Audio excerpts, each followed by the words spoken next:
Comecei a gravar, então uma boa noite a todos, né?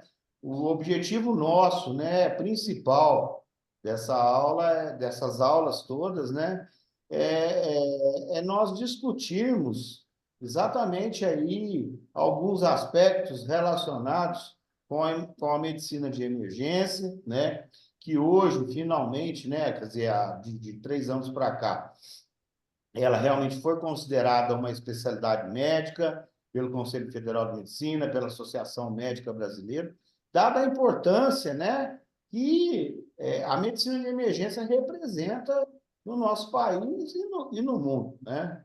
E aí eu escolhi esses vários temas, muitos dos temas são relacionados aí até o próprio conteúdo programático, né? Que eu dou as disciplinas de urgências 1 e urgências 2 lá na Unifal. Urgências 1 está muito mais relacionado com as toxissíndromes, né? Organoclorados, organofosforados, pesticidas, gases tóxicos, acidentes com animais peçonhentos, enfim. E a urgência 2, ela está mais relacionada, né, com a questão aí dos grandes temas, né, os temas mais prevalentes dentro da emergência médica.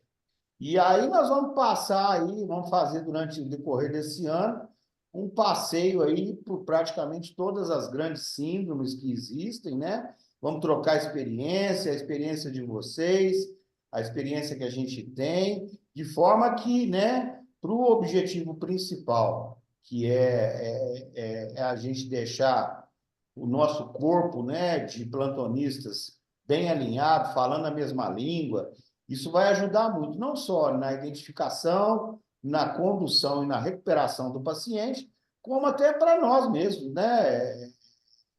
Plantonistas, médicos, né?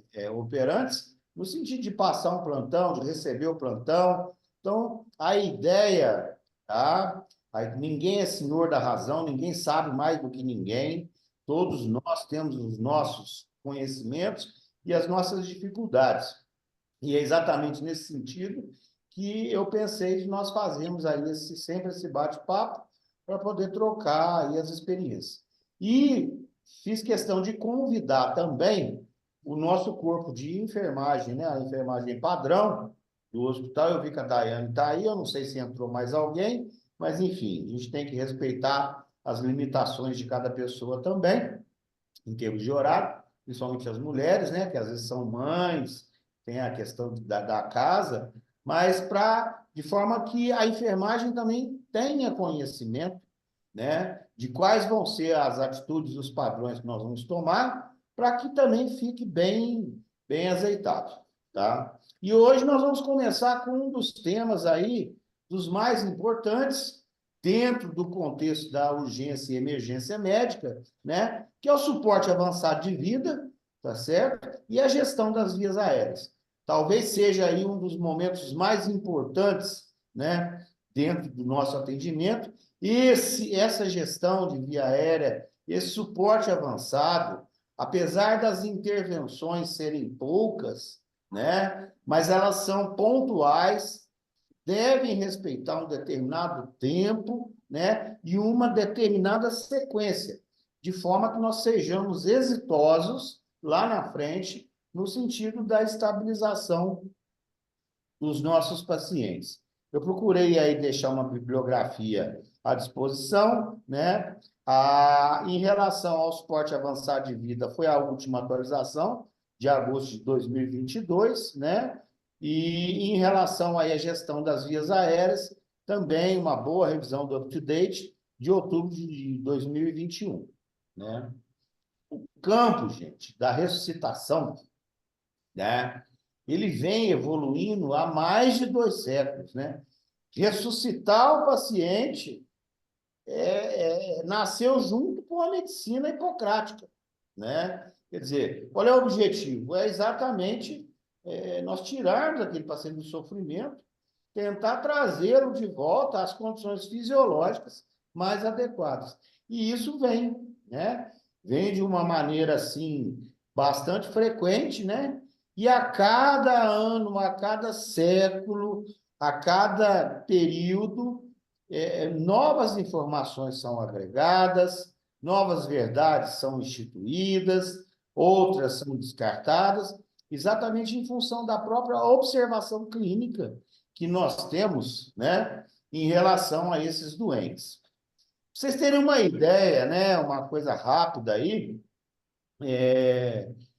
em 1740, a Academia de Ciências de Paris recomendou pela primeira vez, né, a ventilação boca a boca para vítimas de afogamento, né? Em 1891, né, esse médico alemão, o Dr. Friedrich Mass, ele foi pioneiro em realizar as primeiras compressões torácicas que foram documentadas em humanos, né?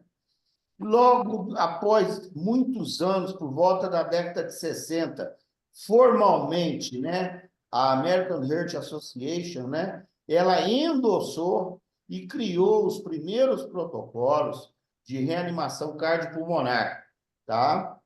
Em 66, eles adotaram as diretrizes, né, da época, que se padronizou no mundo inteiro, e, em função disso, foram sendo criadas novas associações que hoje, né, são representadas aí, principalmente pela American Heart, pelo Conselho Europeu de Ressuscitação, né, da Europa, e que desenvolveram as diretrizes mais recentes de ACLS, tá certo? Essas diretrizes, pessoal, elas, né, de parada cardiorrespiratória, elas, como eu disse, né, elas baseiam-se, isso não sai da cabeça de um ou dois, né, elas se baseiam numa ampla revisão de literatura, de evidências clínicas e laboratoriais, que são realizados principalmente pelo Comitê Internacional de Ressuscitação, que é o IUCOR, né, e publicadas e endossadas pela American Heart e o Comitê Europeu de Ressuscitação, tá? Eles procuram, né, de um modo geral, elaborarem algoritmos que são bem simples, práticos e eficazes para que a gente possa exatamente atuar nesse sentido, tá bom? E o último dos algoritmos, né, talvez um dos mais importantes, é exatamente, né, a corrente da vida, né, os elos de corrente, tanto para o atendimento intra-hospitalar, que no caso é o nosso foco, tá? Para o objetivo que nós estamos começando essas discussões, e o atendimento extra-hospitalar, tá? Eu vou me ater mais no atendimento intra-hospitalar, que é exatamente aí o nosso objetivo. Essa corrente de sobrevivência, né, ela é composta por alguns elos fundamentais, né, dos quais identificar a parada, chamar por ajuda, iniciar as compressões torácicas eficazes e de forma correta, desfibrilar esse paciente, fazer o atendimento pós-parada cardíaca, né? Estabilizar o paciente. E, por último, evoluir com a alta desse doente, são, digamos assim, os pontos fundamentais dessa cadeia. E nós, médicos e enfermeiros, temos que trabalhar muito nesses quatro primeiros elos aqui. Nós, emergencistas, né? Nós, médicos de setor de emergência, nós temos que saber identificar corretamente uma parada, nós temos que pedir por ajuda, tá certo? Nós temos que saber e iniciar as compressões torácicas de modo eficaz, tá certo? E desfibrilar ou cardioverter esse paciente no momento exato com a indicação correta, tá bom? Como eu disse, eu não vou entrar aqui no elo de cadeia, tá? Das correntes para o atendimento extra-hospitalar, senão nosso bate-papo aí vai demorar muito. E dentro, né, E dentro deste conceito de cadeia, de elo, que eu acabei de falar, nós temos... Por que eu falei que nós temos que sermos audazes, rápidos e precisos na identificação, no chamar por ajuda, nas manobras de compressões torácicas e na desfibrilação? Basicamente por conta disso. É o que nós denominamos de modelo trifásico da terapia da parada cardiorrespiratória, né? Quer dizer, nós começamos no tempo zero e vamos até o tempo 10 minutos, tá? O tempo zero é o colapso, é a identificação, é onde você vê que o paciente está em PCR, né? Nesse momento, nós estamos na fase elétrica da parada cardiorrespiratória, que é a fase mais suscetível, tá certo? Uma vez monitorizado, né, esse paciente estável na sala de emergência, uma vez identificado que esse paciente não tem pulso, uma vez que nós colocamos a monitorização, pelo menos 2 derivações, D1 e D2, D2 e D3, tá certo? De forma que nós venhamos a identificar uma eventual fibrilação ventricular, uma eventual taquicardia ventricular, ou até mesmo uma ESP, uma atividade elétrica sem pulso, que vai ser tema aí, né, de mais para frente de discussão nossa. Na fase, no início, no tempo zero, até por volta de 4 minutos, nós temos aí a melhor janela para chocar. É a hora em que, seja para desfibrilar ou para cardioverter o paciente, é a hora que o miocárdio está mais suscetível em termos de acolher e de receber esse choque.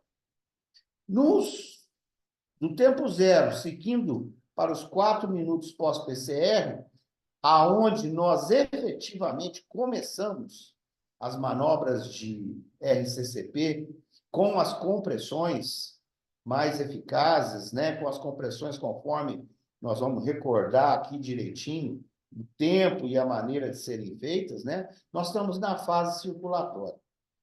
Essa fase circulatória, ela é fundamental que seja acompanhada exatamente de uma manobra, né, de compressão torácica eficaz, porque nesse momento, lembrando que 25% do débito cardíaco vai para a cabeça. Então, e nós sabemos que, olha como são as coisas, por isso que é importante essa identificação e um início precoce das compressões. Nós sabemos que compressões torácicas eficazes, feitas por humanos, não agora esses robozinhos que tem aí, que a gente põe lá, liga e fica olhando, né? E ele mesmo comprime, né? De uma maneira muito mais uniforme. Um sonho de consumo, né? Para qualquer emergencista ter um aparelhinho desse, dentro do pronto-socorro. Mas nós, seres humanos, com uma compressão eficaz, como a gente vai falar um pouquinho mais adiante, né? Nós conseguimos gerar um débito cardíaco de 30% a 40% do original. Tá? E olha para você ver, desses 30% a 40% que nós estamos fornecendo, 25% tem que ir para o cérebro, para evitar exatamente a encefalopatia isquêmica anóxica, né? Então, com isso, a gente vê a importância do início precoce das compressões torácicas. Às vezes, se você tiver que fazer uma escolha, você está lá de plantão, chega um politrauma lá com a cara toda arrebentada, está sem pulso, você viu que não está, né, que ele está em óbito, está em PCR, comece as compressões. E aí a equipe treinada em volta, né, de enfermagem, eu nem vou entrar aqui no quesito fisioterapia, que nós não temos fisioterapia aqui no hospital, e vão fazer ali toda a toalete na face, tentar colocar uma suplementação de oxigênio, etc, etc. Mas o importante é que nesses 4 minutos as compressões já estejam eficazes. E 10 minutos após o evento da parada cardiorrespiratória, nesse modelo trifásico da terapia de PCR, nós vamos entrar na fase metabólica, onde nós vamos começar a ter aí as acidoses, a hiper ou a hipopotassemia, nós vamos começar a ter as hipoglicemias importantes, nós vamos começar a entrar, por conta do baixo fluxo renal, nós vamos começar a ter já uma injúriazinha renal, dependendo da causa da PCR, a rabdomiólise já começa a atuar aí, entupindo a maioria dos néfrons e levando esse doente aí com quadro de insuficiência renal. Daí a necessidade, como nós vamos ver, de sempre manter a volemia desse paciente adequada. Então, assim, dentro daquela cadeia de sobrevivência, vamos tentar buscar esse modelo trifásico da parada cardiorrespiratória, tá? Nós falamos tanto das compressões torácicas. E vamos continuar falando muito dessas compressões torácicas, exatamente porque elas devem ser bem feitas. É o elemento mais importante, tá, da ressuscitação cardiopulmonar. A pressão de perfusão coronariana e cerebral, né, até a ROSC, né, que é o retorno da circulação espontânea, ela vai ter que ser maximizada. E como é que nós vamos ter que fazer isso, tá? Normalmente, né, existe um rodízio, tá? Existe um rodízio entre todos os membros, né, que estão ali no contexto, no momento da parada cardiorrespiratória, mas esse rodízio tem que respeitar, tá certo? No caso das compressões, exatamente o quê? Manter uma taxa de compressão. Isso é fundamental, né? Manter uma taxa de compressão torácica entre 100 a 120 compressões por minuto. Braço, né? Antebraço em um ângulo de 90 graus com o tórax do seu paciente. Se certificar, se for em cama hospitalar, que a tábua já esteja colocada embaixo do dorso desse paciente, porque às vezes, dependendo do colchão, na hora que você vai fazer a compressão, o colchão vai abaixar e você vai perder, você vai cansar e vai perder todo o seu trabalho, né? Por quê?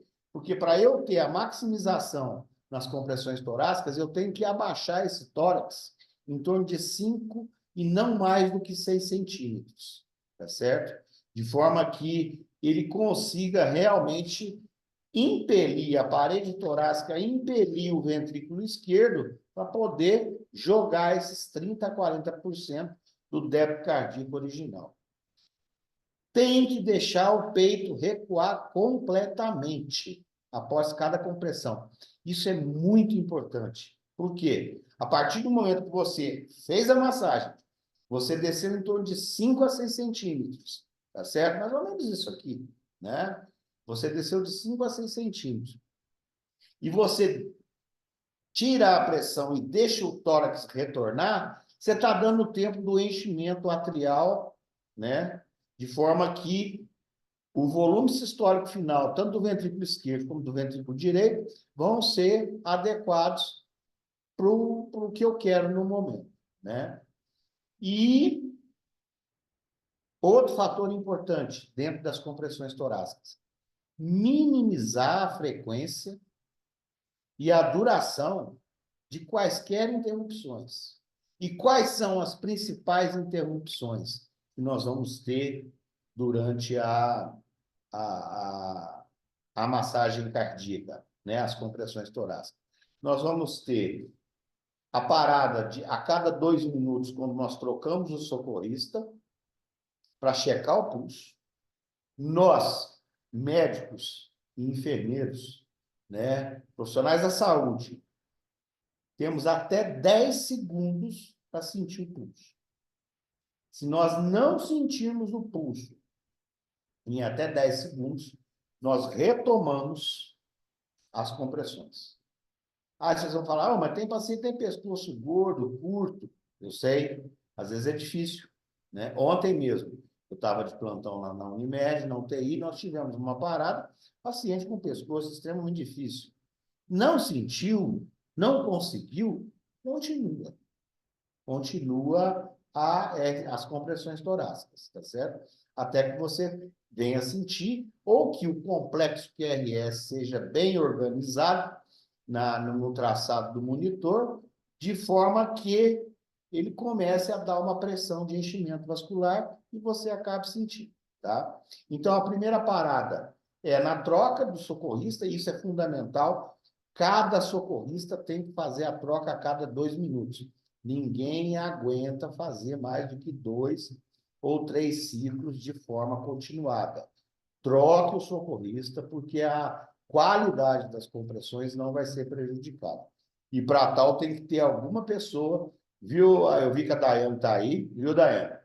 Tem que ter uma pessoa, a partir do momento que se começou a RCCP, uma técnica, ou um técnico, ou um médico, vai ser responsável pelo controle de tempo, tá? Segunda parada, segunda interrupção que tem que ser muito rápida. É a hora que ela for ambusar. Quem estiver ambusando o paciente, enquanto ele não tiver uma via aérea definitiva, tá certo? Enquanto a gente estiver ambusando, é para cada aí em torno de mais ou menos 8 compressões, 30 compressões. Nós fazemos aí 2 ventilações, tá certo? Essas ventilações não podem demorar mais do que 1 segundo, tá bom? De forma que a gente não perca a questão aí da circulação, das compressões. E o terceiro momento que nós mais interrompemos é quando nós estamos lá, né? Fazendo as manobras de ressuscitação, ambusando o doente, você olha no monitor, o paciente entrou em FVTV. Aí é a hora de você chocar. Então, você vai, na hora que você, médicos, identifica que esse paciente vai ter que tomar o choque, sem interromper as compressões, você já manda a enfermagem preparar as pás. Desculpa, gente. Preparar as pás, colocar o gel, sincronizar ou deixar só para desfibrilar, colocar a carga, aí ela te entrega, porque o procedimento de desfibrilação ele tem que ser feito pelo médico ou de cardioversão, né? Você coloca as pás no peito do paciente e dá o choque, tá? Mas nós vamos passar rapidinho aí num cenário que vai relembrar isso aí também. Então, em relação às compressões torácicas, né? O que eu coloco para vocês é isso. Guardar, então, 5 a 6 centímetros, de 100 a 120 compressões por minuto, minimizar o máximo possível as interrupções. E a oxigenoterapia para esse paciente? O que nós vamos fazer? Tá? Nós vimos aí que o fundamental é exatamente a questão da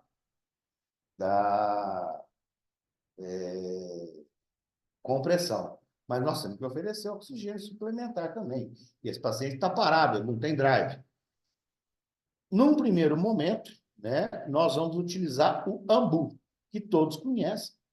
Lembrando que, por favor, principalmente enfermagem, no carrinho de emergência, deixar uma máscara facial, uma de tamanho G, uma de tamanho M e uma de tamanho P.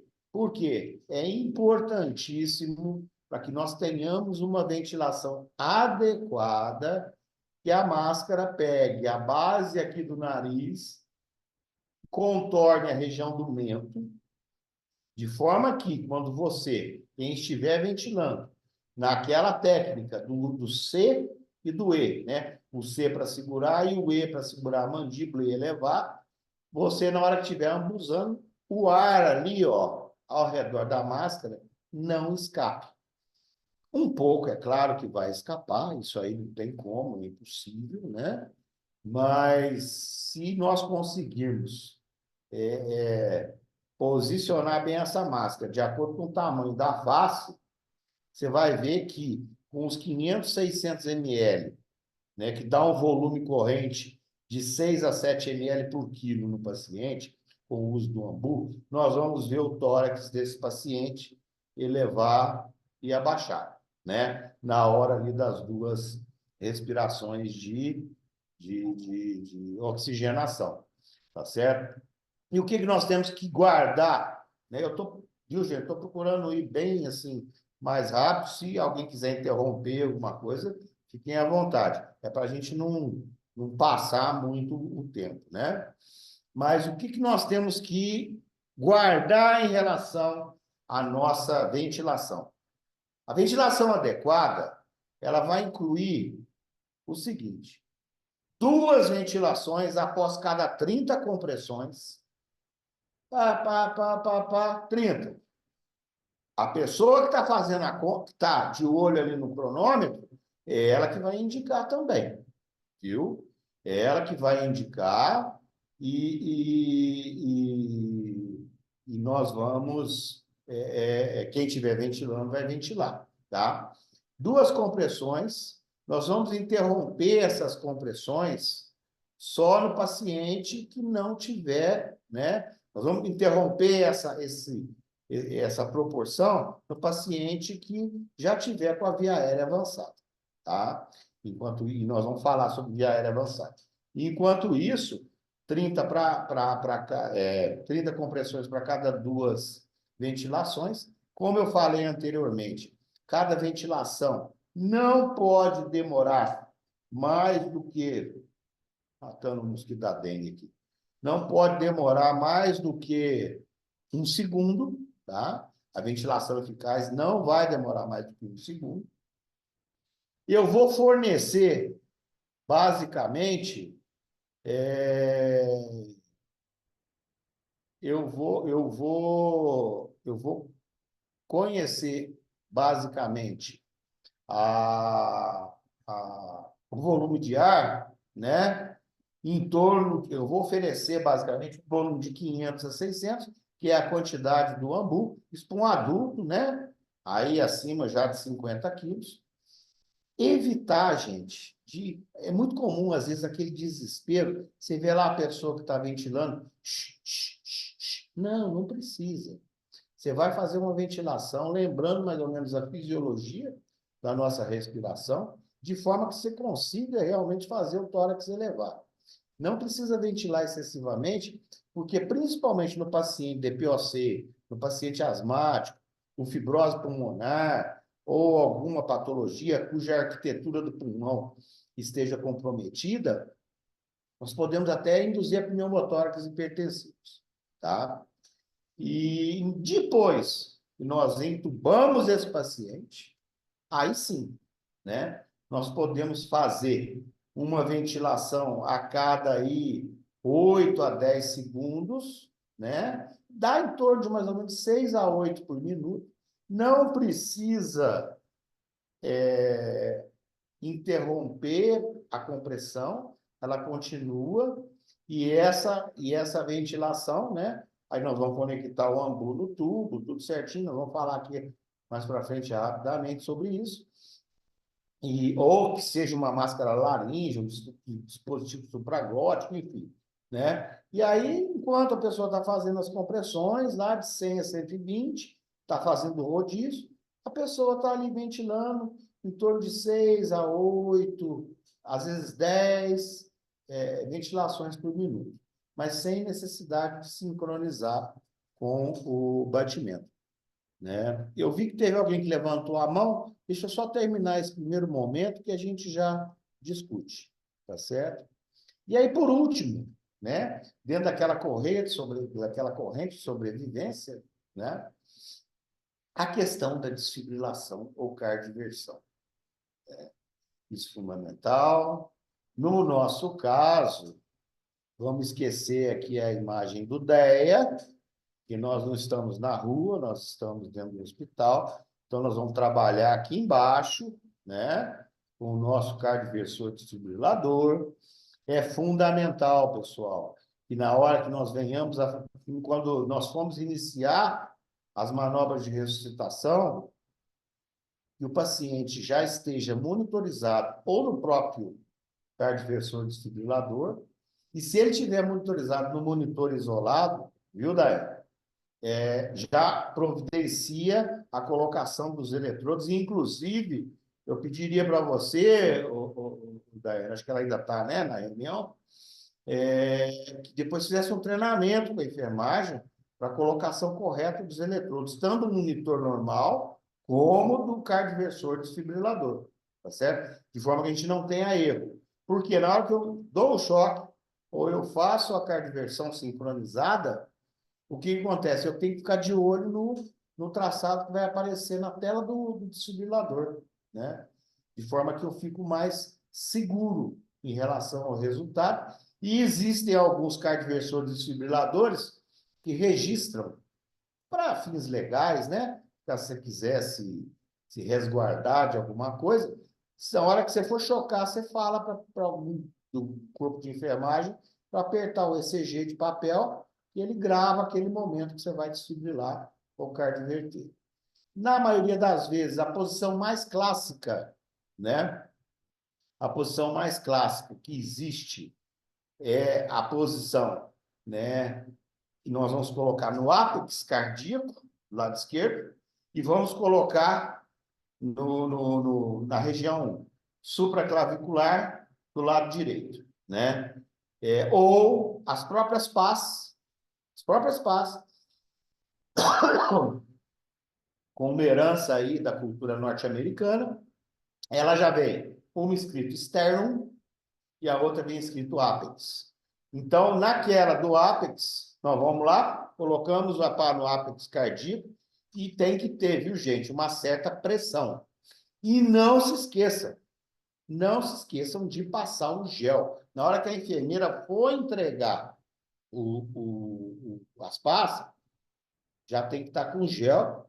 Você esfrega uma pá na outra para espalhar aquele gel e daí você coloca nas duas posições, imprime, certifica-se em voz alta e fale por 2 vezes.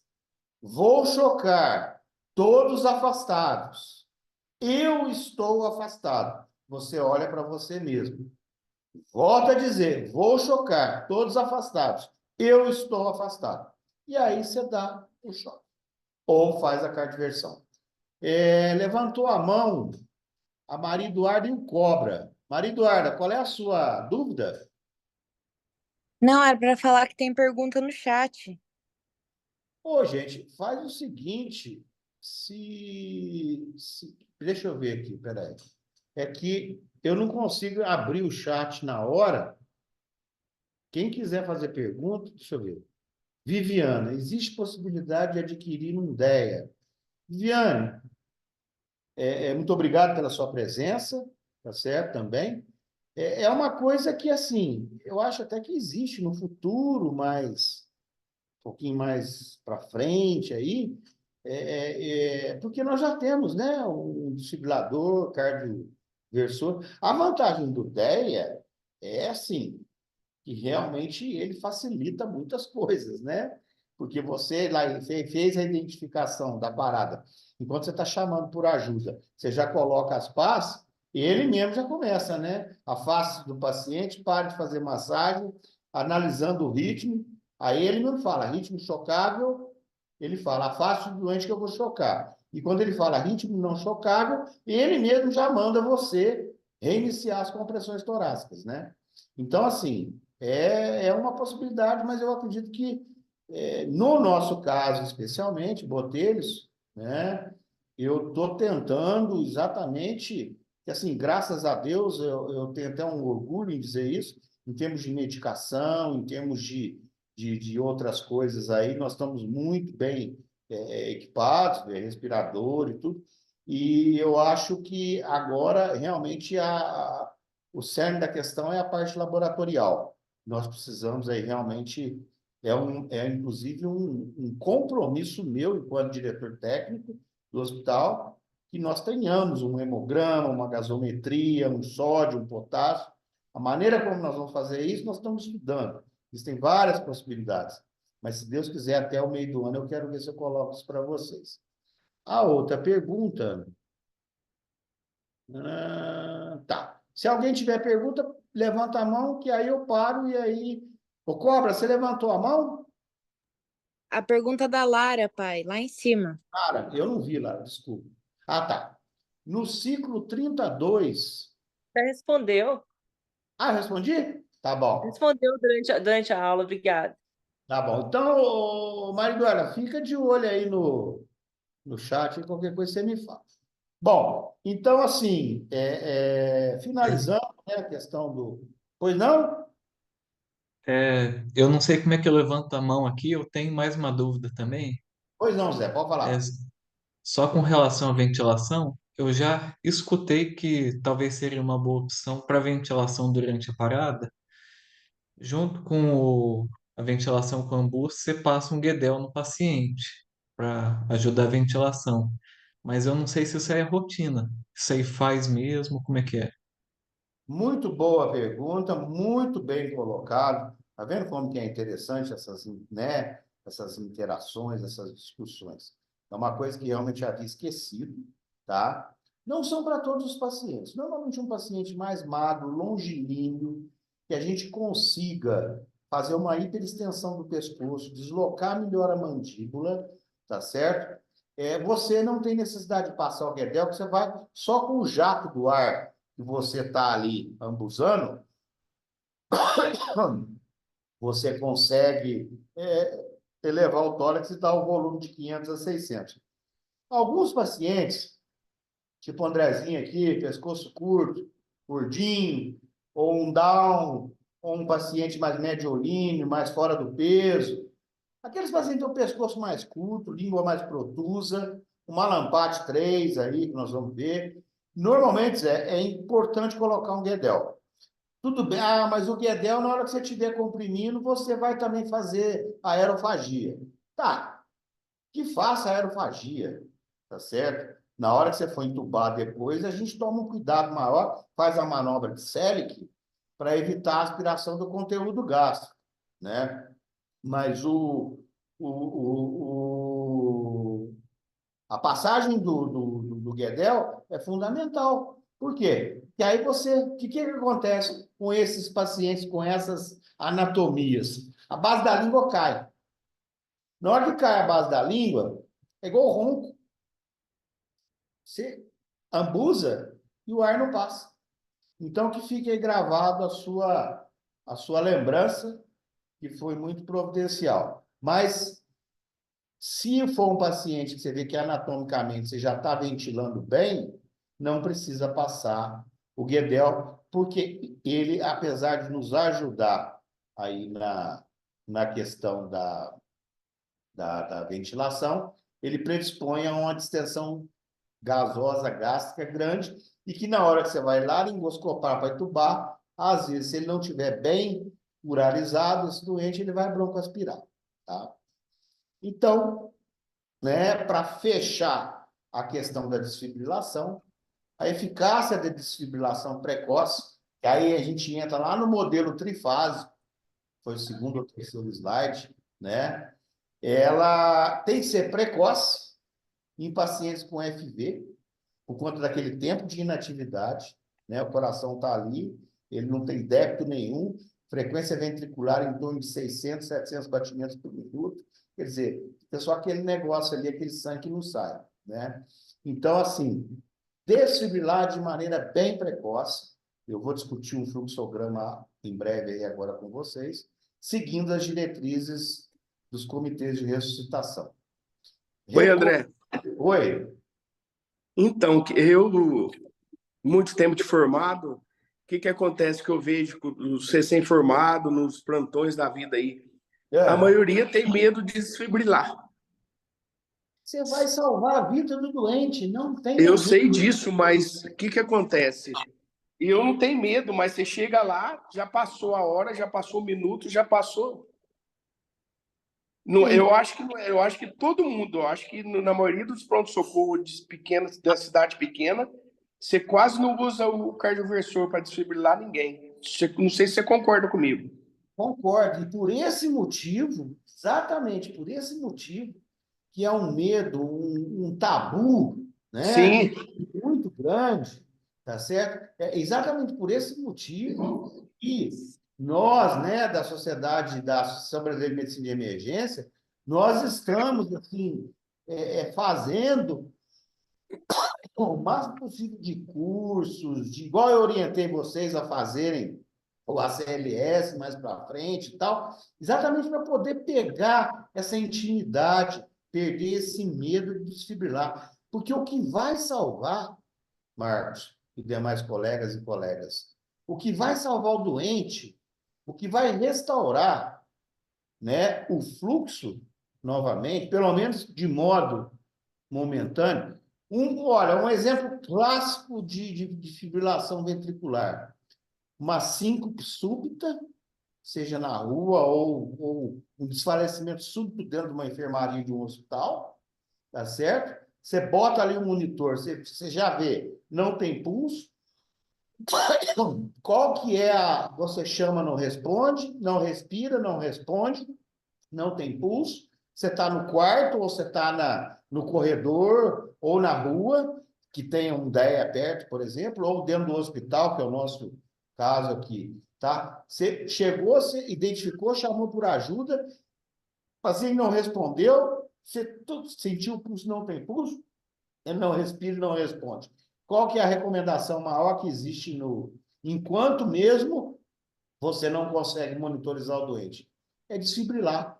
Na maioria, né, o que a gente vê pelos estudos, igual eu falei, que é uma evolução, que é uma especialidade médica que está em evolução há séculos, né? É comprovado que, na maioria das vezes, é a oclusão total da descendente anterior ou do tronco da descendente, quer dizer, dá uma isquemia brutal, né, no coração. É o famoso infarto anterolateral extenso. Ele pega desde lá do parede lateral alto e vai até quase na região dorsal.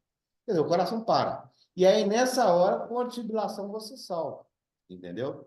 O que às vezes eu vejo, o que precisa para se perder esse medo e acabar com esse tabu, porque você imagina o seguinte, o que você falou, você tem razão. Na maioria das cidades pequenas, os médicos têm medo de fazer a cardioversão de desfibrilação. Mas, a partir do momento, tem certeza que todo o nosso grupo, né, daqui a uns 6, 7 meses, nós vamos estar desfibrilando gente aqui, fazendo cardioversão de olho fechado. Porque... Vão perder o medo, né? Vão perder o medo. O que acontece? Basicamente é o seguinte, por que você tem medo? Normalmente nós temos medo do desconhecido. A partir do momento que nós começarmos a nos reciclarmos e conhecer bem o desconhecido que necessita de uma desfibrilação ou cardioversão, nós vamos perder esse medo. Então, eu fico muito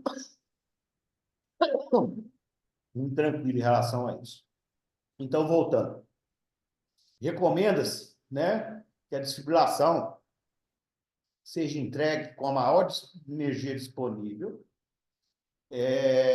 Antigamente tinha-se muito desfibrilador monofásico, a gente fazia 360 joules, tá? Mas hoje em dia, a grande maioria dos hospitais agora é bifásico, e o nosso aqui é bifásico, tá? 200 joules, não precisa mais que isso, é o suficiente, é a carga máxima. Então, guardem mais uma coisa, para desfibrilação, né? O mais importante aí é o choque precoce, a posição adequada das pás, a segurança de quem está executando de sua equipe, né? E a maior carga possível. E aí, o que nós vamos fazer? As verificações de pulso e de análise de ritmo, tá? Que isso é fundamental, né? Como eu falei lá no começo, é essencial minimizar atrasos e interrupções no desempenho de excelentes compressões torácicas, é aquilo que eu falei, o mínimo, máximo 10 segundos para pulso, 1 a 2 segundos para ventilação, tá? E desfibrilação o mais rápido possível. A análise do ritmo só deve ser realizada na interrupção planejada do intervalo após 2 minutos. Na hora que vai trocar o socorrista, quem está cuidando do horário, ele vai ser aquele momento, quem acabou de fazer as compressões, na hora que está saindo do leito, já joga os 2 dedos aqui na carótida e sente o pulso, ou na femoral. Atrasos curtos na iniciação ou breves interrupções no desempenho da ressuscitação compromete ainda mais a perfusão cerebral e coronária, tá? E lembrando Por quê, gente? Ó, tudo, né, tem uma explicação. Por que que nós temos que deixar o tórax retornar espontaneamente? Por quê? Por um motivo simples. Vamos lembrar a nossa fisiologia médica lá atrás. Que hora que a coronária é perfundida, diferentemente de todas as outras artérias? Na diástole. Então, o que que eu faço? Eu estou fingindo uma sístole na hora que eu estou comprimindo. O sangue deixou de irrigar o leito coronariano. Na hora que ele vai irrigar, é a hora que eu solto o tórax do paciente e o tórax retorna. Nessa hora, é uma diástole artificial. E nesse momento, através dos seios coronarianos, que ficam próximos à válvula aórtica, o sangue entra e faz a perfusão das coronárias. Entendeu? Então, por isso que a gente... E se eu não deixar esse tórax retornar espontaneamente, eu não vou dar uma perfusão coronariana adequada para o paciente, né? E assim, realmente, né, evitar mesmo de fazer interrupções desnecessárias aí durante as compressões, tá? Então, guardar, checa pulso, exatamente nessa mudança. E só para relembrar, todos sabem, tá?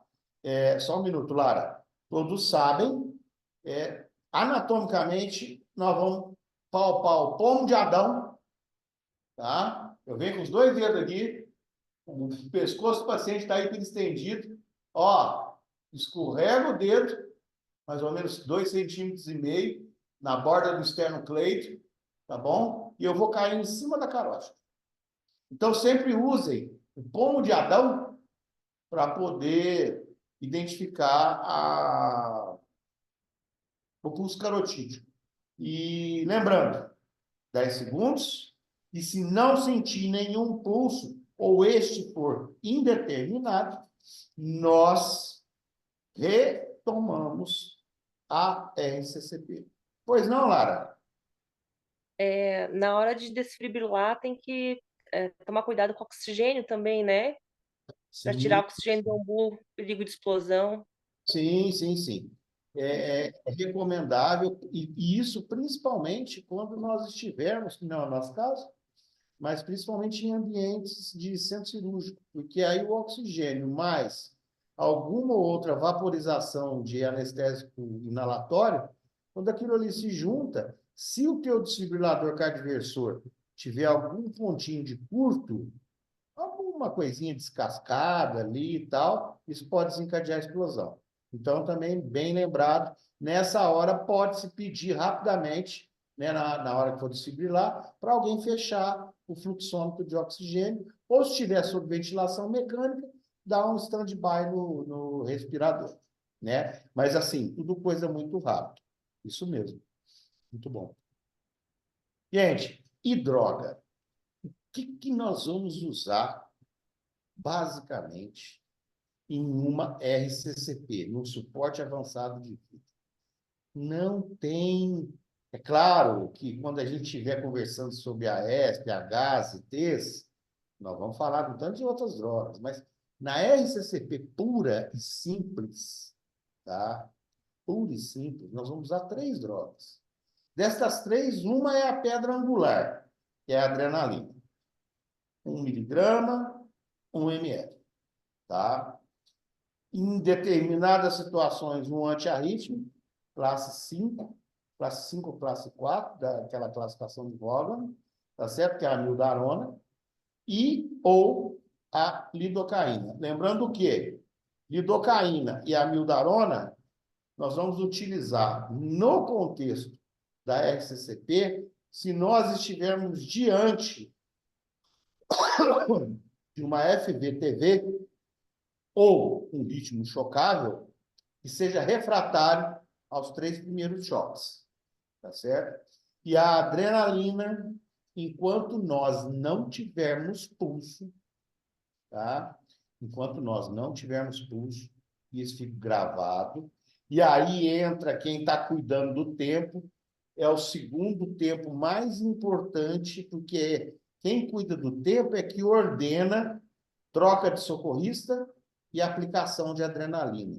E nós sabemos, né, do ponto de vista legal, quando nós vamos descrever todo o nosso trabalho, que cada adrenalina significa, né, com exceção do primeiro ciclo, cada adrenalina vai contar um ciclo de reanimação.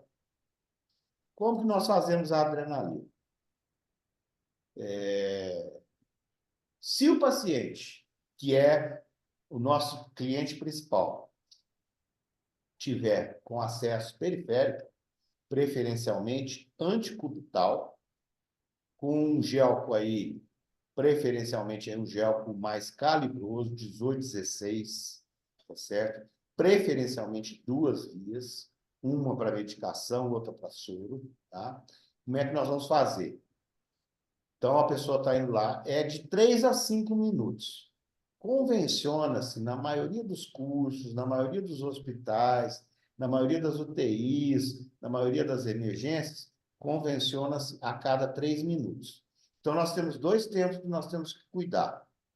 A cada 2 minutos, trocamos o socorrista e a cada 3 minutos, fazemos a adrenalina.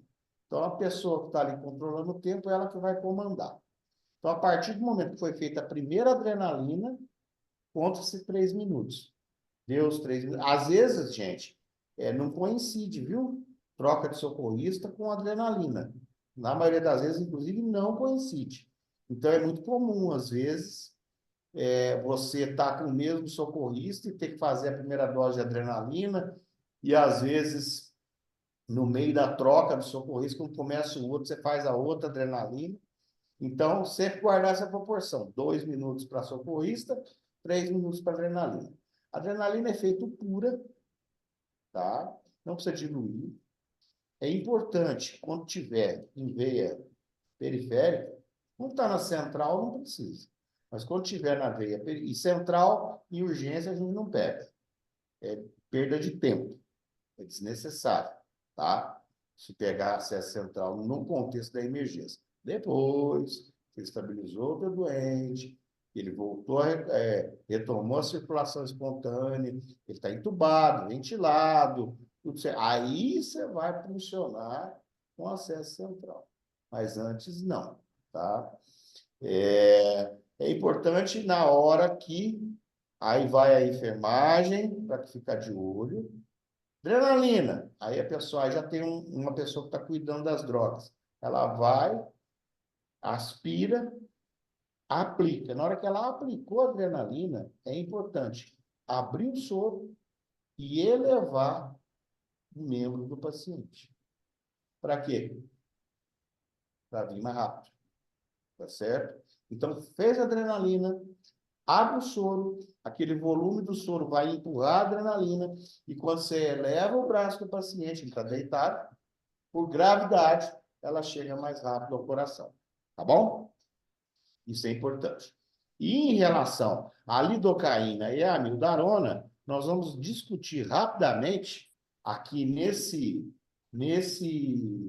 fluxograma aí que está terminando o suporte avançado, a gente começar a falar rapidamente da via aérea.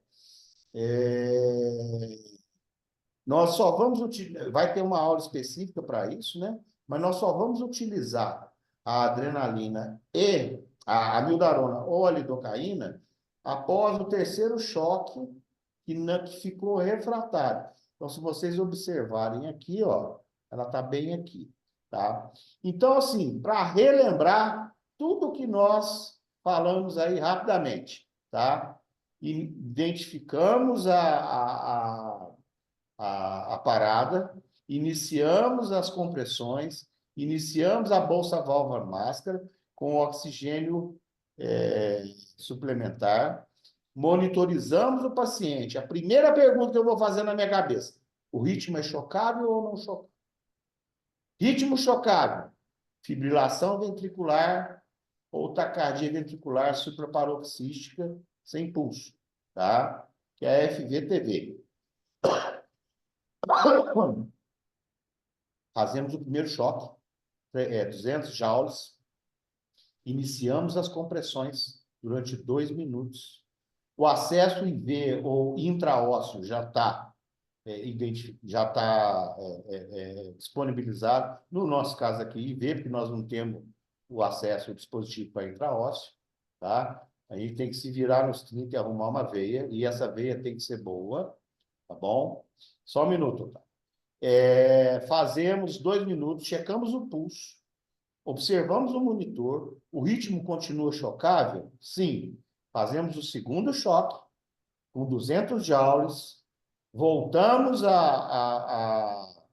ao uso da RCCP.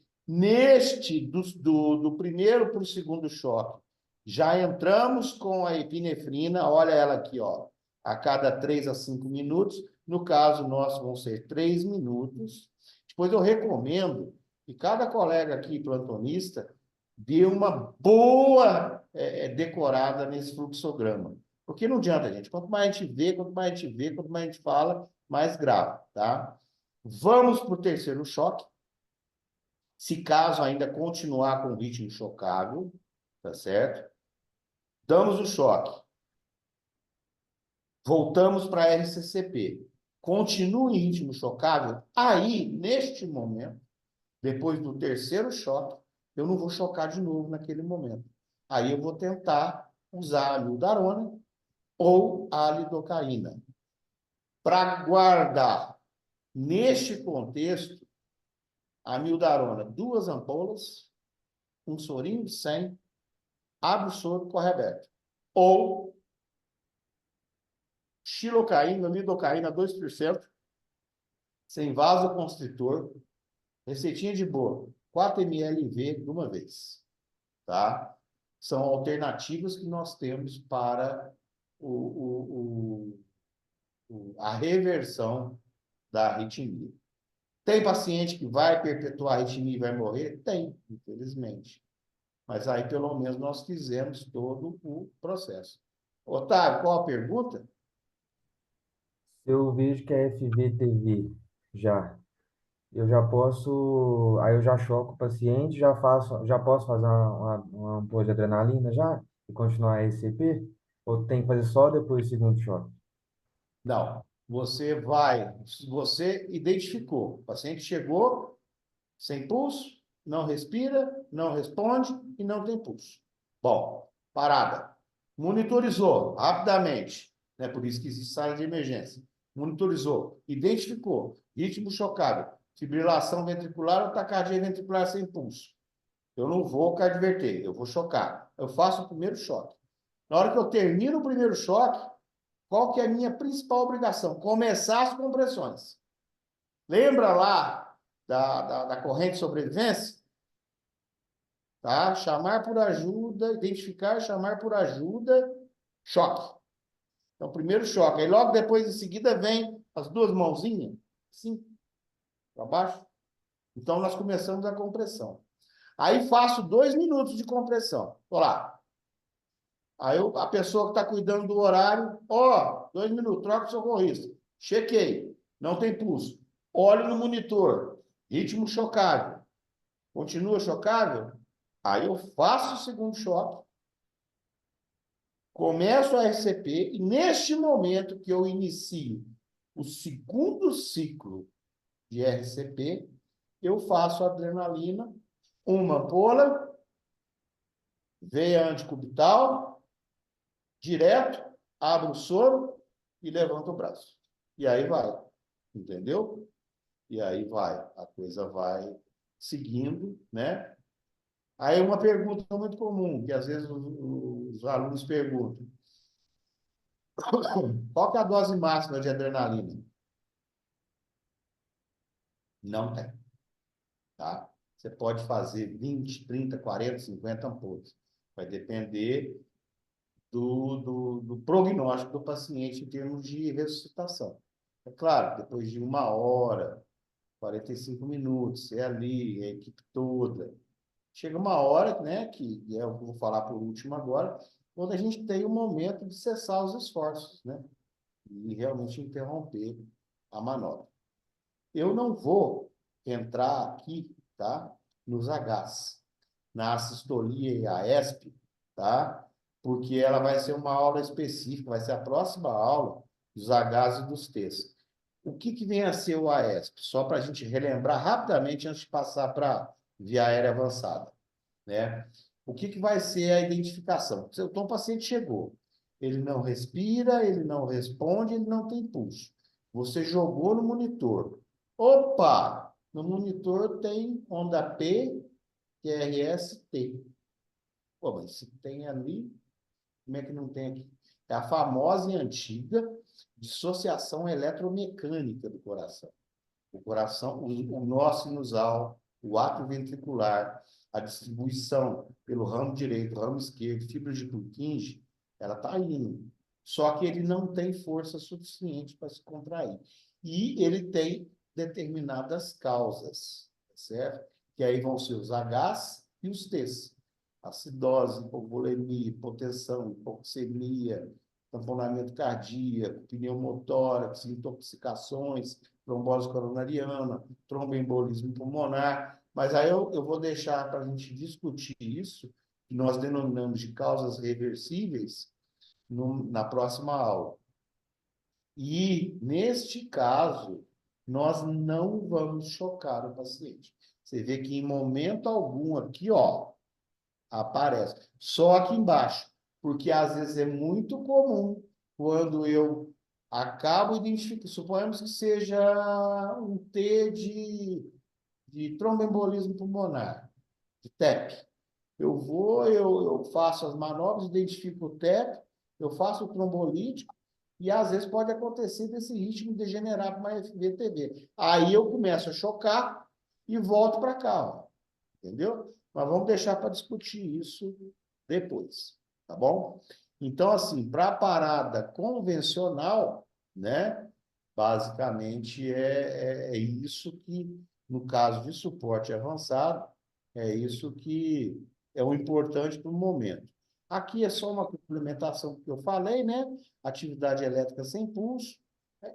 Ou a própria assistolia, eu tenho que buscar e tratar a causa. Neste contexto aqui, não aparece, né, o nosso coadjuvante aí, que é o aparelho de cardioversão de fibrilação. Aqui são os principais Hs e Ts, que nós vamos discutir na próxima aula, tá bom? E aí, para nós... Deixa eu ver as horas ali. Vocês importam se atrasar um pouquinho? Não, Hein? pode continuar. Tá. Mais meia horinha a gente termina. Ah, Tá? por mim tá perfeito também, não tem problema não. Beleza.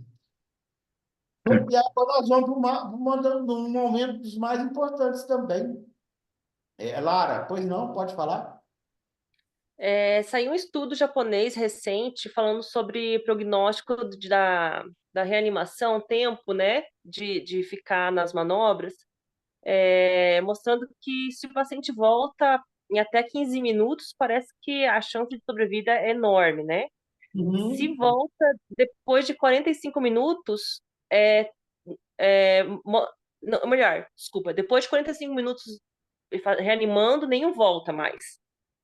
E de 30 minutos em diante, parece que quase todos ou morreram dentro de um mês, ou ficaram com sequelas graves.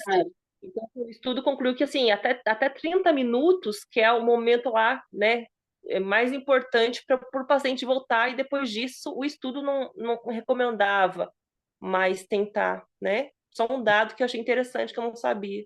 Não, mas isso existe, sim, com certeza. Tanto é que se você pegar o modelo trifásico da assistência na parada, você vai ver lá que os primeiros 10 minutos são fundamentais, né? A gente tem que praticamente fazer tudo isso nesses 10 minutos, exatamente para poder tentar reverter, né, a fase elétrica, reverter o início da fase metabólica desfavorável. Agora, o grande problema é o seguinte: existem algumas situações, né? Isso é muito, também entra muito numa questão filosófica, uma questão religiosa. É um assim, é um campo, ele é um campo vasto e cheio de senões, né? Porque, por exemplo, você pega não é o nosso caso aqui, mas você pega um recém-nascido. A gente sabe que, às vezes, a probabilidade de dano cerebral depois permanente é bem menor, dada a plasticidade que o cérebro de uma criança possui, por exemplo, áreas outras assumirem áreas que foram danificadas. Você pega um paciente com hipotermia, também não é o caso do Brasil, que aqui não tem tanto frio, né? Mas que a gente, às vezes, consegue ter um prognóstico bom, né? Nos cuidados pós-ressuscitação, por conta exatamente do que levou ao quadro. Um paciente jovem, por exemplo, rígido, previamente rígido, que não tem nenhuma doença de base, por um motivo ou por outro, ele fez uma FVTV, uma PCR, enfim. Quer dizer, o prognóstico vai ser melhor. De repente, às vezes, vale a pena a gente estender um pouquinho os esforços.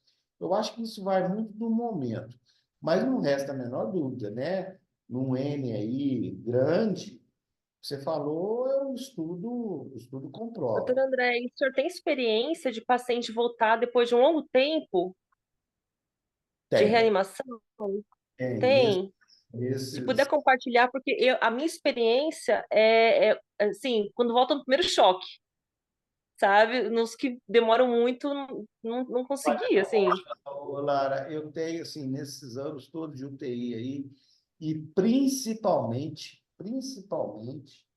aqueles pacientes que têm um status performance prévio bom, em termos de saúde, e que foram acometidos de uma PCR, tá, por AESP.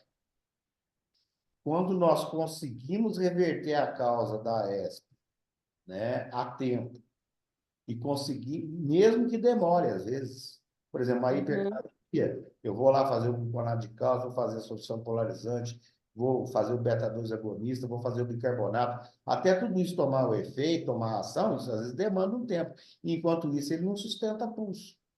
Mas é aquela história. Na maioria das vezes, todos os pacientes que passaram de 30 minutos de reanimação, às vezes até sem a necessidade do choque mesmo, porque eram AESP, eles não degeneraram para que chocado, né? Esses pacientes às vezes voltam. Eles voltam com a integralidade física, né? Ai, que bom. Que tinham antes. Agora, aí tem todo depois também a questão do tempo de UTI, as comorbidades que ele vai adquirir na UTI, as pneumonias, a sepse, a insuficiência renal, tudo aquilo que vem também em decorrência do que levou ele para lá, né? Por isso que eu falo, não é uma coisa que a gente tem que de repente, tá, tudo bem, o estudo mostra isso, mas se no seu íntimo, no seu momento interior, você acha que esse doente tem chance, eu acho que você tem que ficar em cima, né? Uhum, E sei. as experiências são relacionadas mais, como eu te disse, aos pacientes com atividade elétrica sem pulso, parada por AESP. Uhum. Otávio? Vou fazer uma pergunta aqui sobre o choque de novo. Pois não. Otávio?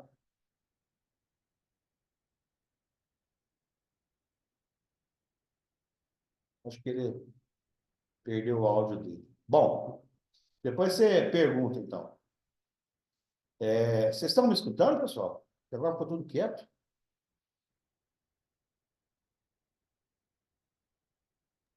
Por aqui Pessoal? se está escutando perfeitamente, viu? Oi? Aqui estou escutando perfeito. Ah, tá. Deixa eu ver o chat aqui. Alguém escreveu. Ah, tá. Beleza. Aham. É porque ficou quietinho, né? Todo mundo. Bom, então, gente, para finalizar o nosso bate-papo de hoje, rapidamente, falar aí sobre a gestão de via aérea, que é uma coisa também que às vezes traz muito medo, principalmente no recém-formado, ou um médico que às vezes não está muito habituado a fazer. Mas, assim, não tem muito segredo, tá? A questão é realmente fazer. A laringoscopia direta e a intubação, elas são habilidades essenciais, né? Para nós, profissionais da saúde, principalmente os emergencistas, tá bom? As indicações mais comuns para... O que eu uso aqui com... Ah, tá. As indicações mais comuns para intubação são a insuficiência respiratória aguda, né? Aonde você está ventilando ou oxigenando de forma inadequada, e uma situação onde existe um rebaixamento do nível de consciência, onde nós temos que proteger, né, a via aérea desse paciente, porque ele perde o reflexo da tosse. Relembrando aqui só a anatomia da cavidade oral, né? O palato mole, a úvula, né? O palato duro, as tonsilas, tá certo? Os pilares anteriores são determinantes anatômicos importantes quando nós vamos avaliar a via aérea do paciente. Aqui, uma laringoscopia direta, que é a visão ideal que nós temos que ter. Se olhar aqui no slide, na figura C, você vai ver o tubo sendo passado, né, por entre as cordas vocais. Só intubem, pessoal, só intubem, pelo menos assim, de um modo geral, na hora que vocês fizerem a laringoscopia e tiverem essa visão. Quando você tem essa visão, posicionando o paciente de forma correta, você vai ver o tubo passar entre as cordas vocais e vai evitar, prestando bem atenção aqui na fotografia D, que o tubo vá aqui para baixo, ó, do esôfago, né? E aí aquela tragédia, né? E a gente já conhece, paciente ficando hipoxêmico, cianótico, abdômen distendendo, o tubo está lá no esôfago. Tá bom? Mas nós vamos discutir aqui a melhor maneira para evitar isso. Para nós fazermos a laringoscopia direta, né?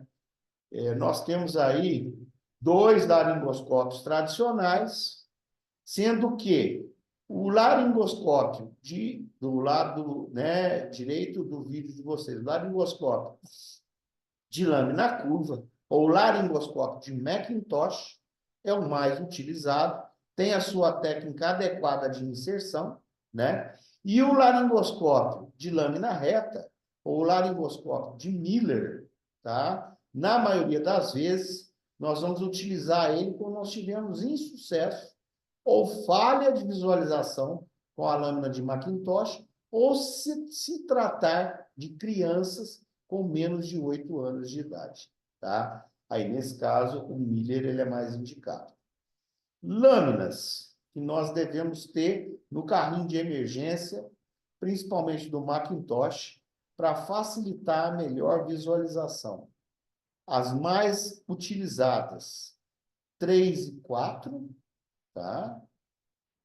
E a lâmina 5, para quando nós tivermos uma epiglote muito anteriorizada e profunda. Ou seja, a lâmina 5 ela é mais comprida. Você consegue chegar mais no fundo e observar a epiglote. E no caso do laringoscópio, que nós utilizamos a Miller, normalmente nós vamos utilizar a lâmina 3 e lâmina 4. São exatamente essas duas que estão sendo mostradas aí, também dependendo da situação e anatomia que esse paciente vai apresentar e a predição da via aérea difícil que ele vai me fornecer antes de eu entubar esse paciente. Na maioria das vezes, nós vamos sempre trabalhar com a Macintosh. Normalmente, pacientes menores, boca menor, boca um pouco mais estreita, lâmina 3, paciente com uma boa abertura de boca, na maioria das vezes, lâmina 4, tá? Eu não vou entrar em muitos detalhes aqui com a Miller para não estender, até porque se utiliza pouco. Depois, amanhã, se alguém tiver alguma dúvida, me manda um zap que eu explico melhor sobre a Miller. Fundamental que nós utilizemos um tubo adequado. Na maioria das situações, para adultos, 50 a 70, 80 quilos, sexo feminino, a numeração mais adequada para passagem de tubo é um tubo em torno de 7 a 7,5, sexo feminino. Nós vemos aqui, ó, bem aqui em cima, a numeração do tubo. 6,5 corresponde ao diâmetro interno da luz do tubo. tá? Ao lado do tubo, nós temos essa marcação, tá? Que começa aqui do 17 e vai até o 25. Para que serve essa marcação? Essa marcação ela vai nos fornecer uma informação denominada de rima, tá? Ou seja, é até onde nós vamos introduzir esse tubo e essa marcação vai ficar na rima do incisivo superior, tá? Se o paciente tiver dente, ou vai ficar no lábio inferior, demonstrando. Então, por exemplo, paciente, você vai passar lá o plantão, o colega, ó, o paciente chegou assim, assado, eu passei um TOT, tubo orotraqueal, número 7, 7,5, está na rima 24. Ou seja, ele sabe que tem um tubo de 7,5 introduzido, né? E que ele está locado na rima 24, tá bom? Na rima dental 24. Quando eu falo locado na rima dental 24, 23, no caso do dente, ou do lábio inferior, e aí nós vamos usar um pontinho a mais, se for 24 no dente, vai ser 25 no lábio inferior, tá? Sempre assim. Nós sabemos que esse tubo, teoricamente, ele está a 2 centímetros da carina. Ele está bem acima da subdivisão, impedindo que ele fique seletivo e que na hora que você está ambusando ou que você colocou no respirador, o jato de ar está entrando nos 2 pulmões. Outra coisa importante no tubo endotraqueal, e aí vem a questão da enfermagem, toda vez que vocês forem entregar o tubo endotraqueal escolhido pelo médico, tá certo? Importante que já tenha se disponibilizado um campinho estéreo, uma luva estéreo para esse médico, um óculos de proteção e um gorro, tá? E que vocês entreguem o tubo endotraqueal para o médico com o fio-guia introduzido. Lembrando que a ponta do fio-guia não pode ultrapassar a ponta distal do tubo orotraqueal, porque senão ele vai acabar machucando a traqueia do paciente, né? Para que serve o fio-guia? Exatamente para você manobrar, né? Para você flexibilizar esse tubo de forma que ele vá de encontro certinho com as cordas vocais, tá? E o cuff tem que ser testado previamente à entrega do tubo. Para que serve o cuff? Nós não estamos falando de um dispositivo infraglótico? Estamos. Dispositivo infraglótico. Na hora que eu passo esse tubo pelas cordas vocais, eu insuflo esse cuff, que é o balonete aqui, ó, azulzinho, normalmente com 10 a 15 ml de ar de uma seringa, tá? De forma que ele fique com uma certa compressibilidade um pouquinho mais justa.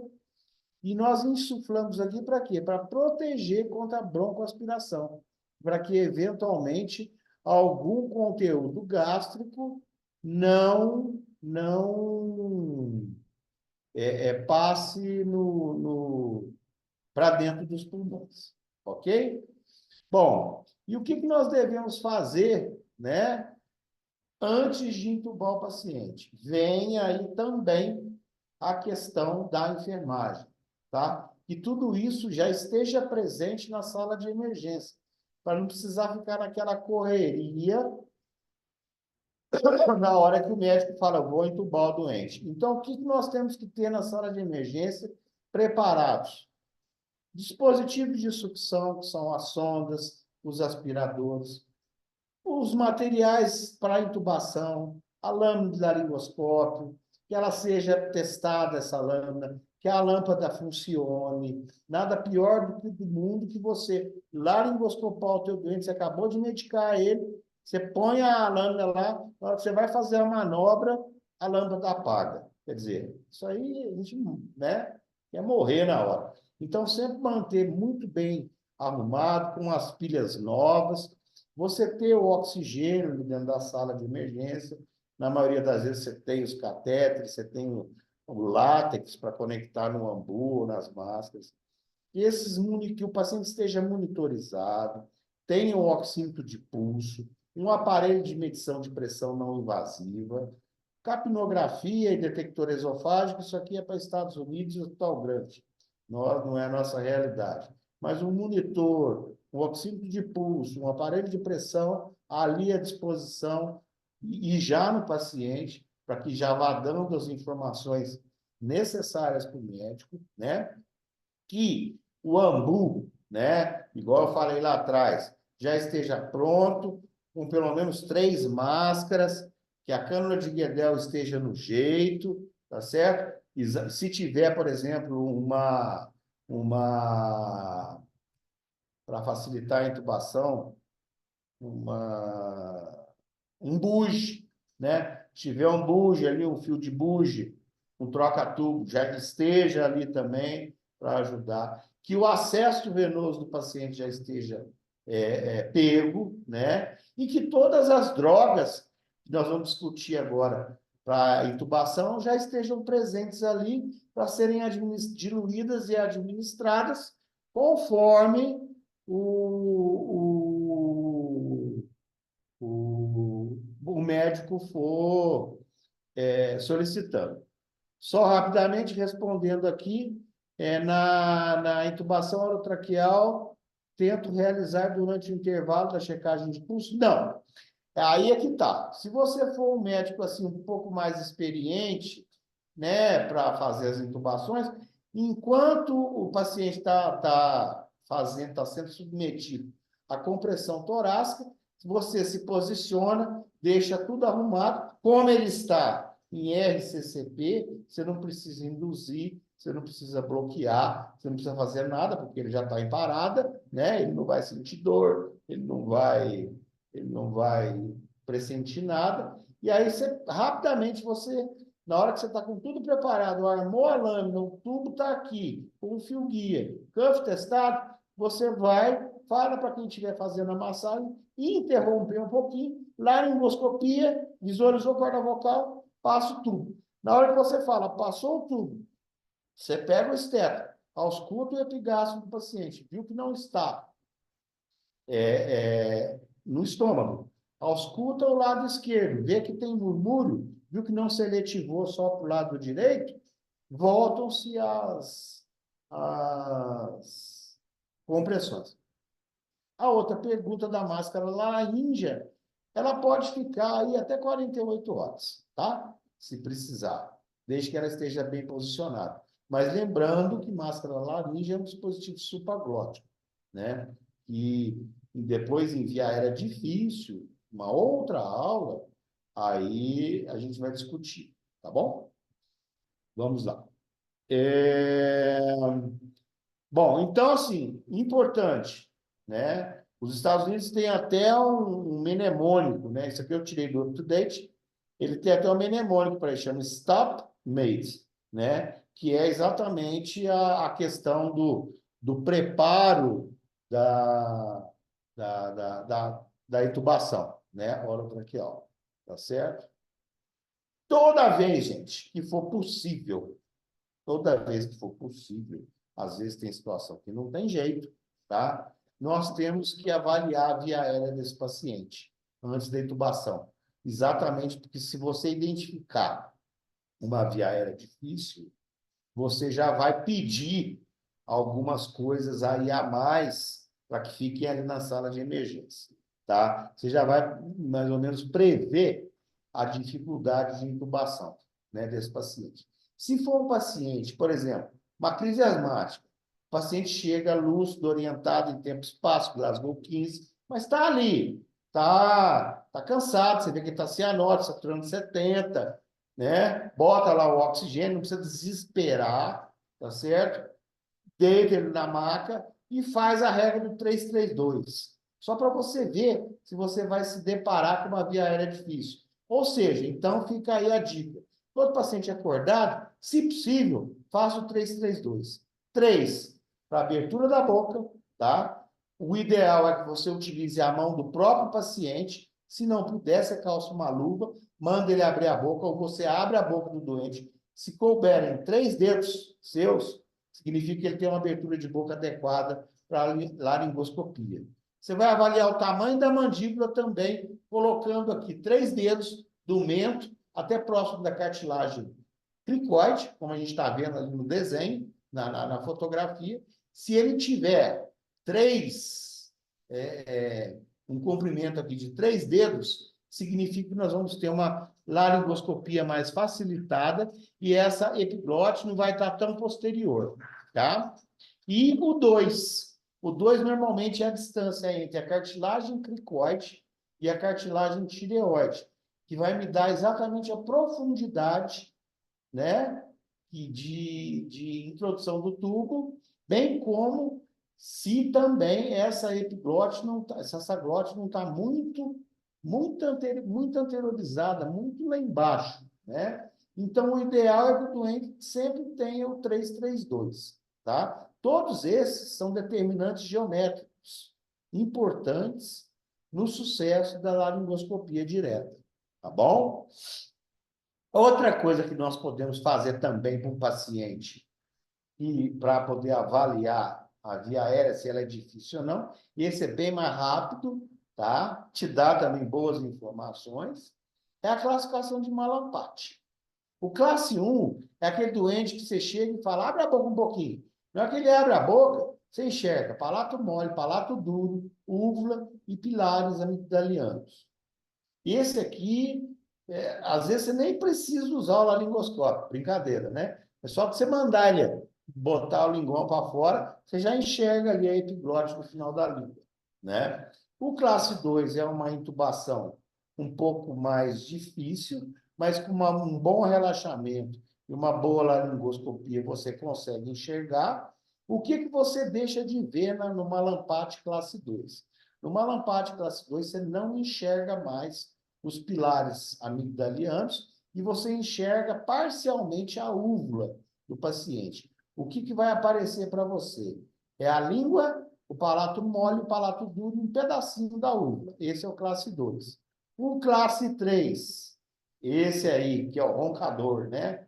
Esse aí, você só enxerga palato mole e palato duro, tá? Não enxerga mais úvula, não enxerga pilar amigdaliano. E o classe 4, que é o mais difícil, tá? Você só vai enxergar o palato duro. Então, diante de um paciente classe 3 ou classe 4, já manda deixar uma lâmina 5 de Macintosh, já manda deixar uma lâmina 4 de Miller, já manda deixar disponível um Buge. Se você tiver uma máscara laríngea, já deixa ela do lado, porque provavelmente você vai estar diante de uma via aérea difícil.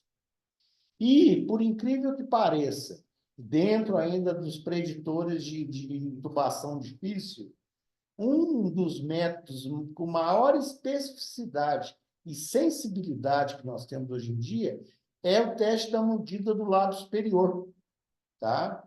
Você manda o paciente, né, acordado, que morda o lábio superior com os incisivos inferiores. Se ele morder e ultrapassar todo o lábio superior, ele é classe 1. Ele é a mesma coisa que o Malampati 1. Intubação tranquila. Se ele morde metade do lábio inferior, do lábio superior, ele é um classe 2. Ele é o equivalente a um Malampati 3. E o classe 3 é aquele que não consegue morder o lábio superior. Esse é o Malampati 4. Esse você vai, com certeza, ter muita dificuldade para intubar, tá? Então, que fique aí guardado essa questão aí do teste da mordida do lábio superior, né? Então, assim, eu recomendo para aquele que chega acordado, faz um Malampati e faz o lábio superior. É coisa rápida, menos de 1 minuto, você já vai ter mais ou menos uma ideia de qual é a via aérea que você vai se deparar, né? E se preparar para isso, tá certo? É importante, principalmente aí, que quando nós estivermos preparando o doente, né, com tudo isso aqui, né, que eu falei, tá, no stop made, tá bom? Que você, depois que fez a avaliação da dificuldade de intubação, você faça a pré-oxigenação desse paciente. Mas, no caso do pronto-socorro, especificamente, na sequência rápida de intubação, nós fazemos a pré-oxigenação, sim. E de que maneira que nós vamos fazer a pré-oxigenação? Em hipótese alguma, se o paciente estiver com respiração espontânea, nós não devemos ambusar esse paciente. O que que você faz? Ou você coloca a máscara do ambu com a litragem máxima, como está aí na foto, mas quem respira é o paciente. Você vê que o colega aí não está ambusando, tá bom?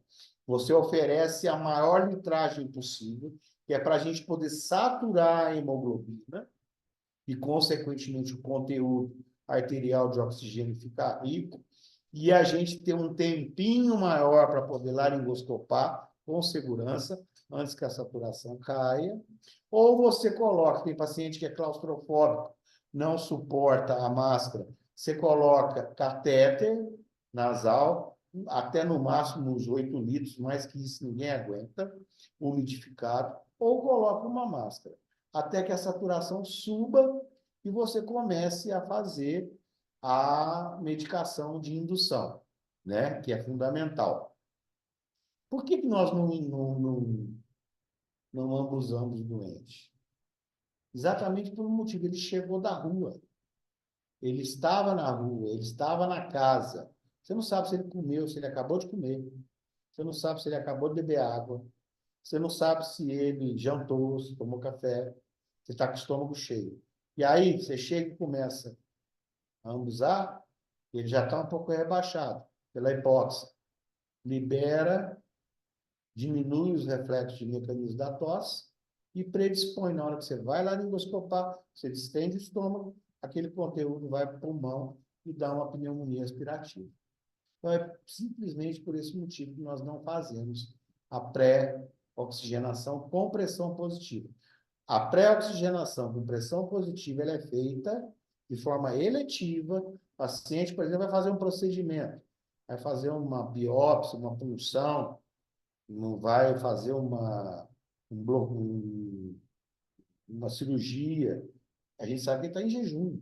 Aí você pode, né, induzir, ambusar, intubar com calma, mas no nosso caso de pronto-socorro, não, tá? Mas nunca esquecer da pré-oxigenação. E o ideal é conseguir manter uma saturação arterial acima de 95%. Pois não, Otávio? Eu não posso, então, ambusar o paciente? Se ele estiver Não, consciente, o paciente da rua chegou. se ele estiver consciente e orientado, não. Tá? Tá. Agora, se ele tiver Depois que for alisar, pode. sim, claro. Se ele tiver em parada, aí você tem que abusar, né? Aí a gente segue a regra lá anterior, tá Ah, certo? Se você fez a sequência rápida, laringoscopou, bloqueou o paciente, fez a primeira laringoscopia e não conseguiu entubar. Aí o paciente está sob efeito de medicação. Aí você vai ter que ambusar esse doente, porque aí não tem drive. Pois não, Mariduardo? Tem a opção também, se o paciente estiver lúcido, de fazer com ele acordado, não tem? Não. Intubação acordado é uma intubação por sequência prolongada e ela é feita em ambiente centro-cirúrgico. Na Ah, sim. emergência, é a sequência rápida de intubação com pré-oxigenação prévia. Entendeu? Certo, Você não consegue. A intubação acordada, ela é destinada para determinados tipos de paciente. Tá bom? certo. E junto com, né, para a gente terminar logo, vocês devem estar cansados, né, todos nós, nós avaliamos, preparamos, avaliamos, vamos entubar.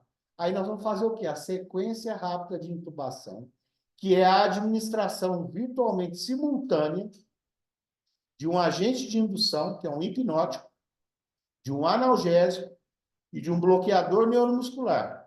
Nós tiramos a dor do paciente, nós fazemos a hipnose para ele não lembrar do momento e bloqueamos esse paciente para relaxar a musculatura, facilitar a melhor laringoscopia possível, inibindo o reflexo do vômito e da tosse, tá?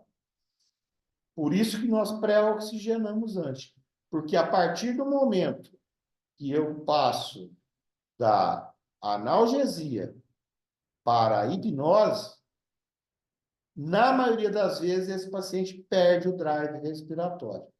E é aí que eu tenho poucos minutos, no máximo 2 minutos a 3 minutos, para conseguir fazer a laringoscopia sem que a saturação caia. Bom? E para isso, né, como eu disse, é essencial a pré-oxigenação máxima, seja por máscara, seja por catéter, enfim, da maneira como o paciente suportar, tá bom? Vai ter situação que nós não vamos conseguir subir a saturação? Vai. E nós, Marcos Olim está aí, a Lara, né? A maioria do pessoal, nós passamos por isso na época da pandemia. A gente, por mais que oferecia oxigênio, isso não subia. Então, você tinha que acabar induzindo o paciente com 40, com 55, 50 de saturação e passar o tubo, né? Mas no nosso dia a dia, nós, com certeza, de cada 10 pacientes que chegam, pelo menos 8 nós conseguimos pré-oxigenar e entubar de forma tranquila, tá bom? O que nós usamos? O que eu sugiro aí? Eu não, né? O que a literatura sugere para o pronto-socorro na sequência rápida de intubação, que é a paralisia com indução. O paciente chegou, tudo preparado, está ali tranquilo, saturação de 98, veia pega, monitorizado, tudo lá, tudo certinho, todo o material. Vou entubar. Lavou a mão, luva estéreo, óculos de proteção, gorrinho, tá certo? Avaliou a via aérea do doente, suponhamos que seja uma mordida de lábio superior grau 1, uma lampate 1 ou 2, estou tranquilo. O tubo está preparado, com o fio guia, o cuff foi testado, está um mar de rosas, né? Aí o que eu vou fazer? Primeira coisa que eu faço para o paciente, analgesia. Gente, isso é uma coisa. Tem aluno meu aí que está assistindo a aula, ele sabe que eu falo. Tem os meus filhos, tem os colegas. Não passe o tubo na garganta do paciente, se ele estiver acordado, ciente da situação, sem fazer uma analgesia prévia.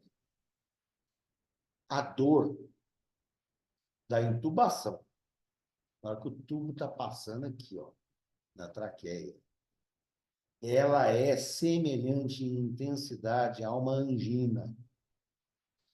Tanto é que, durante a pandemia, não foi por uma, 2 vezes, que por conta do paciente estar desaturando, às vezes a gente fazia o fentanil rapidamente, que é um derivado opioide da morfina, 200 vezes mais potente, tá?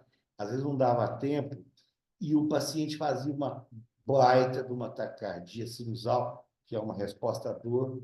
E o paciente que existem relatos, pacientes que chegaram a infartar por conta da dor, né? Então, assim, vai entubar, primeira coisa, fentanil é uma droga extremamente segura, ela não faz instabilidade hemodinâmica como a morfina, tá? Normalmente são aí 100 microgramas, né? Em 2 ml de ampola, a ampola mundialmente, é no mesmo lugar. Aqui nos Estados Unidos, no Canadá, na Bolívia, no Paraguai, no Japão, é tudo a mesma concentração, tá bom? Nós usamos normalmente de 1 a 2 ampolas, se for uma pessoa muito grande, normalmente 2 ampolas, acima de 100 quilos, mas até uns 100 quilos, 1 ampola de fentanil, dilui para 5, faz lentamente na veia do paciente, você já vai ver que o paciente vai relaxando, aquela face de medo, de dor já começa a diminuir. Neste momento, o etomidato, que é um hipnótico, né, sem ação analgésica, tá? Ele entra em ação. Normalmente, para o adulto até 100 quilos, nós fazemos 20 miligramas, sem a necessidade de diluir, faz ele puro na veia do paciente, tá? Por que o etomidato e não o midazolam? O midazolam ele é muito bom, é um benzodiazepínico, que também potencializa o GABA, como o etomidato, né? O ácido gama-amino butírico, né? Que é o principal depressor do sistema nervoso central, para induzir hipnose. Só que o midazolam, ele vasodilata. Então, se o teu doente estiver chocado, na hora que você faz o midazolam, ele choca ainda mais, tá? Então, assim, no contexto do pronto-socorro, sempre é bom a gente começar com o etomidato. Porque, da mesma maneira que o fentanil, ele não faz a pressão cair tanto. Então, eu fiz a analgesia, maravilha. Venho, o paciente já começa a ficar um pouquinho mais sonolento. Faço o etomidato, que é o hipnótico. Nesse momento, ele fecha os olhos. Na maioria das vezes, ele entra, né, num comazinho rápido ali de indução. Normalmente, eu gosto de fazer o córneo palpebral com uma gazinha. Se ele não responder o córneo palpebral, aí o que você vai fazer? O paciente está posicionado, tudo prontinho. Nós vamos fazer um bloqueador neuromuscular de ação rápida, tá? Que o mais utilizado é o succinilcolina ou succinilcolina, início de ação de 1 a 2 minutos, tempo de duração de até no máximo aí 10 minutos. Ou seja, se você não consegue entubar e usou a succinilcolina, você sabe que o drive ventilatório do doente vai voltar parcialmente depois de algum tempo, né? Então, você fica menos preocupado. Mas existem algumas contraindicações para succinil, que na via aérea é difícil, a gente vai conversar. Mas, assim, de cada 10, 9 podem usar o succinilcolina. Normalmente, paciente até 70 quilos, de 70 a 100 quilos, 100 miligramas, que é uma ampolinha, um pozinho, dilui para 10 ml de água e faz de uma vez, tá? Acima de 100 quilos, 200 miligramas. Que hora que eu sei que ele despolarizou e relaxou? Ele vai fazer uma contração muscular generalizada. O paciente treina inteirinho.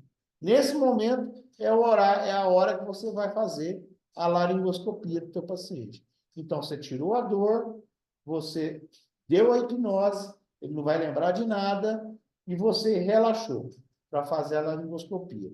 Aí, neste momento, nós vamos falar de endoscopia. É fundamental, na hora que nós estamos passando a lâmina, que o paciente esteja posicionado, desde que ele não tenha lesão de cervical, ou suspeita de lesão de cervical, tá? Ele tem que ser posicionado na posição de cheirador. Normalmente, nós conseguimos isso fazendo a hiperextensão do pescoço, onde nós vamos alinhar os 3 eixos, faringe, epiglote e laringe, e vamos ter a visualização melhor. Eu sempre entro com o laringoscópio. Aqui, ó, esse é o eixo, né, do posicionamento do paciente, a posição clássica de cheirar, que é denominada de extensão atlanto-occipital, onde nós elevamos a cabeça de 3 a 7 centímetros. Se for preciso... Opa, peraí. Como é que eu volto aqui? Não, peraí.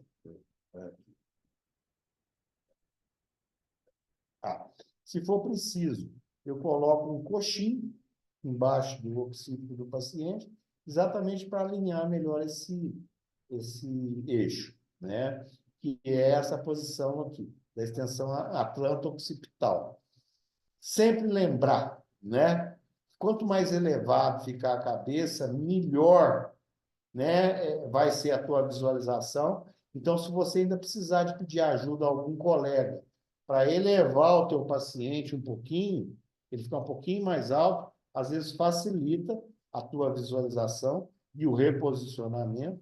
Lembrando que nós sempre vamos entubar esse paciente pelo lado direito, eu abro a boca, passo a tesoura, abro a boca do paciente, ele está relaxado, eu venho com o laringoscópio do lado, na comissura labial direita, vou introduzindo e empurrando a língua para o lado esquerdo. Enquanto eu empurro a língua para o lado esquerdo, eu vou introduzindo a lâmina do laringoscópio até a base da língua. Quando lá chego na base da língua, eu não posso fazer o mecanismo de alavanca. Eu não posso fazer o mecanismo de alavanca, senão eu quebro o dente do doente. Eu vou jogar para frente e para cima. Dessa maneira, eu vou ter a melhor visualização possível das cordas vocais do paciente. Comissura labial direita, introduz a lâmina, empurra a língua, navega sobre, desliza a lâmina sobre a língua até a base, empurra, joga para cima, abre as cordas vocais, visualizou? Com a tua mão esquerda, você pega o tubo, no meio do tubo, ele já está com o fio guia, você passa e normalmente introduz até a rima 23, 24. Depois você acerta a posição. Pronto. Feito isso, né? Nós estamos com o paciente entubado. E aqui, só para rapidamente mostrar, nós vamos nos deparar com isso. Uma via aérea extremamente difícil, um pescoço curto, um pescoço que não hiperestende. Então, toda vez, gente, que nós estivermos diante de uma via aérea difícil, principalmente pacientes mais obesos, olha aqui, ó, olha uma posição inadequada, cabeça baixa, pouco hiperestendida, o tórax praticamente cobrindo todo o mento e o pescoço do paciente. O que eu vou fazer? Eu vou apoiar esse paciente, é como se eu fizesse uma... Viu, Daiane, se você tiver aí, Viviane? Depois vocês conversam para a gente fazer um tipo de um... deixar aí no hospital, no pronto-socorro, para esses doentes, ao invés de a gente usar esse tanto de pano que tem aqui embaixo, ó, faz uma almofada, é como se fosse assim um morrinho, entendeu? A parte aqui mais alta, onde nós vamos apoiar o paciente, e uma parte descendo, como se fosse uma cabeceira elevada, uma parte descendo para a gente encostar o tórax do doente. Que aí nós conseguimos essa posição, né? Essa posição que vai dar uma possibilidade de conseguir, né, uma laringoscopia melhor. E como eu sei que eu vou conseguir uma laringoscopia melhor? Eu tenho que deixar, gente, aos colegas aí que vão entubar, eu tenho que deixar, eu sei que está numa posição ideal, quando o meato acústico externo, olha aqui, ó, na figura B, eu não sei se vocês estão vendo o meu mouse, quando o meato acústico externo tiver, ó, se eu traçar uma linha reta aqui, ó, ele vai estar normalmente no mesmo nível, na mesma altura, tá? Do externo. Essa é a posição ideal para o paciente que tem uma via aérea mais difícil, normalmente com pescoço curto, mediolíneo e obeso, tá? Então, vamos ver se a gente consegue disponibilizar essa almofadinha. E, enquanto não conseguir, dobra lençol, cobertor, coloca aqui embaixo, eleva a cabeceira de forma que ela fique alinhada, né, o meato acústico externo ao externo do paciente. Aqui é uma técnica para abrir a boca do doente, é a técnica da tesoura, mas cada um abre a boca do doente da forma que quiser, né? Isso aí não tem... Tem gente que... Eu, por exemplo, quase não uso a tesoura. Eu vou e abro a boca, puxo a mandíbula e já entro com o laringoscópio. Aí vai de cada um. Mas é denominada, né, técnica de tesoura para abrir a boca, tá? E finalizando, né, acabando a nossa discussão toda, né, os cuidados de pós-ressuscitação. Então, suponhamos que nosso suporte avançado, nós ressuscitamos o paciente, ele voltou, ele foi bem entubado, ele foi bem oxigenado. E aí é o seguinte, aí normalmente nós vamos tentar estabilizar, procurar aquelas causas todas que eu falei, e nós vamos depois, numa próxima aula, aí, discutir, tá certo? Que são os Hs e os Ts. É entrar em contato com o Serviço de Emergência de Alfenas, que é a nossa referência, ou se for plano de saúde para Poço, onde for, né? Deixar o paciente bem estabilizadinho, de forma que eles venham buscar e transportem esse paciente com segurança, né? E estabilizado. E aí eu sempre me coloco à disposição para a gente discutir aí a introdução de uma norepinefrina, ligar o ventilador, colocar uma sedação. Aí, para isso, vocês podem contar comigo, só entrar em contato e a gente está aí à disposição para ajudar aqueles que ainda não têm muita experiência. E, e aí, Lara, ó, aqui, ó, aquilo que a gente conversou. E a linha da morte? A decisão de suspender os esforços de ressuscitação. Ela existe. Ela existe. E aquilo que nós conversamos, que é aquele trabalho que a Lara colocou, tem isso muito em voga também, mas existem algumas situações, né, que a gente usa. Determinar quando que eu vou parar os esforços é muito difícil, né? E poucas evidências de alta qualidade existem para orientar a tomada dessas decisões. Isso é uma coisa muito pessoal sua, do momento, do contexto, do status performance do paciente, da qualidade de vida que ele vai ter depois, talvez, né? Hoje em dia, a prática clínica, ela sugere o seguinte: quando que normalmente eu paro de fazer os esforços? Aquilo que a Lara falou, duração do esforço ressuscitante maior que 30 minutos, aonde ele não consiga um ritmo de perfusão sustentado, ou seja, é aquele doente que para e volta, para e volta, para e volta, para e volta. Esse doente, depois de 30 minutos, normalmente nós estamos autorizados a suspender. Ele tiver um ritmo de inicial, né, ele chega no pronto-socorro já em parada, normalmente acima de 5 minutos, com ritmo de assistolia. Normalmente, você faz as reanimações, mas não estende muito, né? O intervalo prolongado, não se sabe que hora que ele parou e que hora que ele chegou para iniciar a ressuscitação, que aí perde, né, aquela fase, trifase da PCR. Quando ele não tem reflexos cerebrais, pupilas midriáticas, ausência de córnea palpebral, ausência do óculo motor, do óculo cefálico, do drive ventilatório, né? Aí realmente acho que para, né? E um paciente, normalmente, né? E ele não... Essa normotermia aí está errada, tá? Um paciente que ele veio, né, de uma situação de hipotermia prolongada, você aqueceu esse doente, você está tentando reanimar esse doente por mais de 40 minutos, reanima, reanima, ele chega na normotermia, não apresenta reflexos cerebrais, não apresenta qualquer tipo de outra resposta, normalmente nós estamos autorizados a encerrar. Pessoal, era isso que eu tinha para falar para vocês nessa nossa primeira aula. E fico aí à disposição para alguma dúvida e agradeço a presença de todos aí. Tá bom? Valeu, obrigada, doutor André. Muito obrigado, doutor. Obrigado, gente. Muito bom, boa noite a todo mundo. Até a próxima. Até a próxima. Obrigada.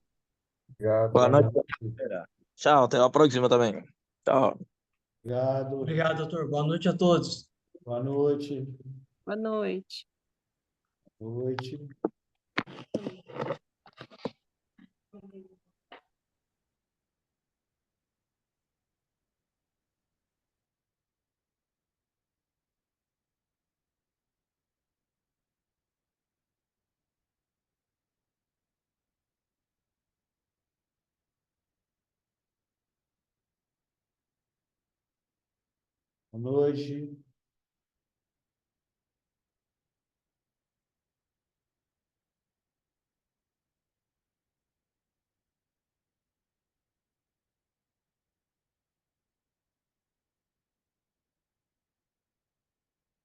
Obrigado, Poliana.